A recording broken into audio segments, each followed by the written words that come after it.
Assalamualaikum warahmatullahi wabarakatuh. Om Swastiastu, Nama Budaya, Salam Kebajikan.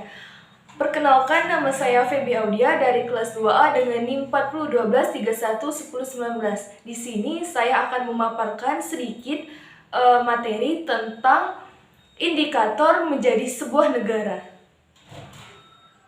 Negara adalah suatu organisasi di antara sekelompok atau beberapa kelompok individualisme yang secara bersama-sama mendiami suatu wilayah atau teritorial tertentu dengan mengakui adanya suatu pemerintah yang sah yang mengurus tata tertib dan keselamatan sekelompok atau beberapa kelompok individualisme yang ada di wilayahnya. Nah, namun untuk menjadi sebuah negara ini tentu tidak mudah. Mereka harus memenuhi beberapa indikatornya. Berikut akan saya jelaskan beberapa indikator tersebut. Nah, yang pertama adalah yang pastinya sebuah negara harus memiliki penduduk yang tetap. Unsur-unsur negara yang pertama yang harus dipenuhi adalah penduduk yang tetap atau warga negaranya yang tetap. Dalam hal ini, suatu negara harus memiliki masyarakat atau warga negara atau suatu kumpulan individu yang hidup dan tinggal pada suatu wilayah dalam negara tersebut. Nah, penduduk yang tetap memiliki peran penting dalam membentuk sebuah negara karena mereka merupakan fondasi dasar dari sosial, ekonomi, politik dalam negara tersebut. Berikut adalah aspek penting kenapa perlu adanya sebuah penduduk yang tetap dalam pembentukan negara ini. Yang pertama yaitu kewarganegaraan. Penduduk yang tetap ini adalah warga negara yang secara faktual memiliki hak dan kewajiban tertentu dalam suatu negara. Mereka diakui sebagai bagian dari negara dan memiliki hak sipil, politik, dan sosial sesuai dengan undang-undang yang berlaku pada negara yang mereka tempati. Nah, yang kedua, identitas. Penduduk yang tetap membentuk identitas suatu negara. Mereka memiliki seperti budaya, bahasa, tradisi yang berbeda-beda yang menjadi bagian dari identitas tersebut. Identitas ini mempengaruhi karakteristik negara serta kebijakan dan interaksi antar warga negara. Yang ketiga yaitu adanya pertumbuhan ekonomi. Nah, penduduk yang tetap ada pada pertumbuhan ekonomi suatu negara itu melalui partisipasi mereka dalam kegiatan ekonomi. Nah, contoh partisipasi ini adalah bekerja, investasi, membayar pajak. Nah, lalu mereka juga menjadi pasar dalam konsumsi barang dan jasa. Mereka yang mendorong akan adanya perkembangan sektor perekonomian ini.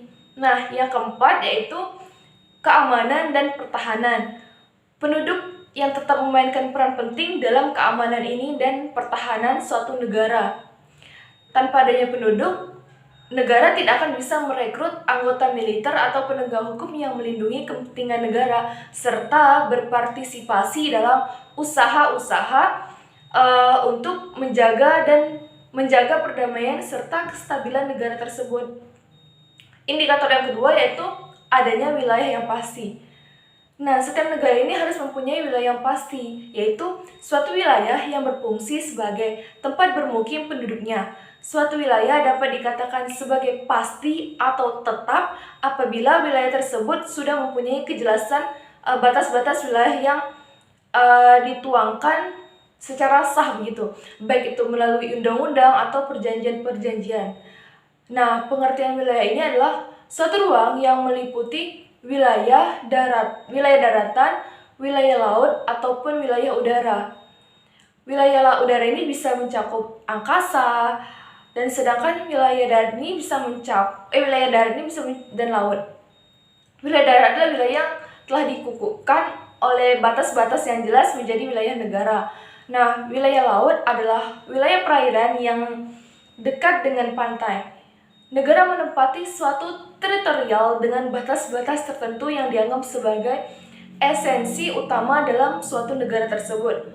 Hukum internasional ini tidak mengatur seberapa luasnya wilayah serta bentuk wilayah suatu negara.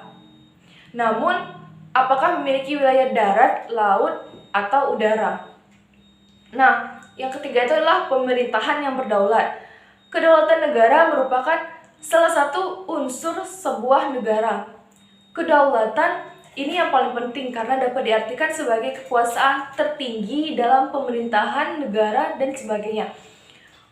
Kedaulatan ini dapat diartikan sebagai kekuasaan tertinggi yang paling mutlak, utuh, bulat, dan dia tidak dapat dibagi-bagi. Dan oleh karena itu kedaulatan ini tidak dapat ditempatkan di bawah kekuasaan lainnya.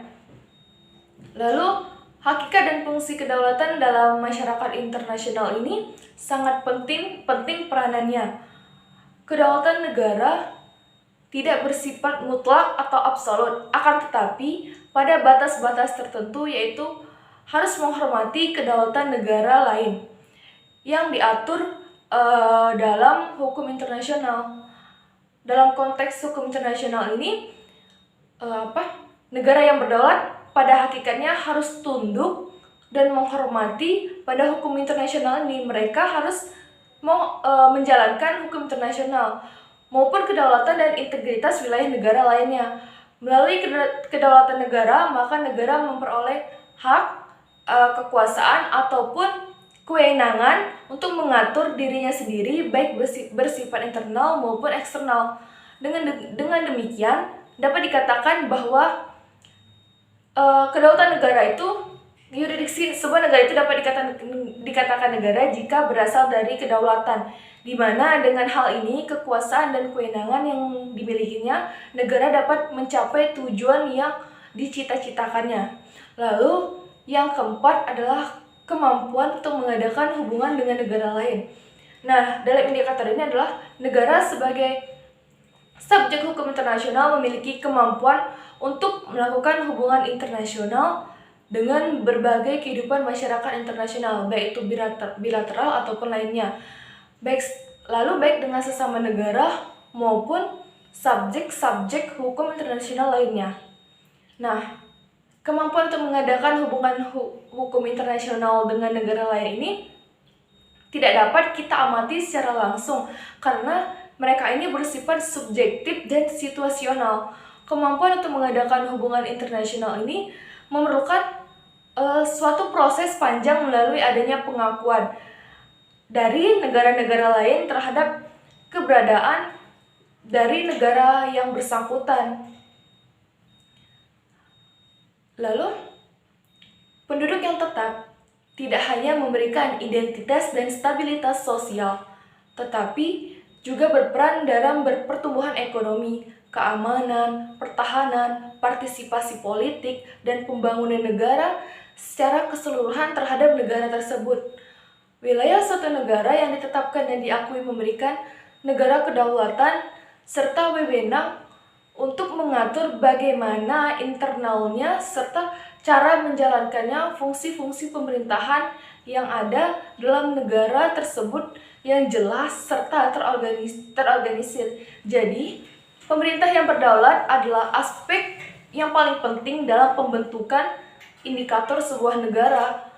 Pemerintah yang berdaulat ini memberikan negara kekuasaan otonom untuk mengatur urusan dalam wilayahnya, lalu menjaga hukum, ketertiban, serta mengatur kebijakannya.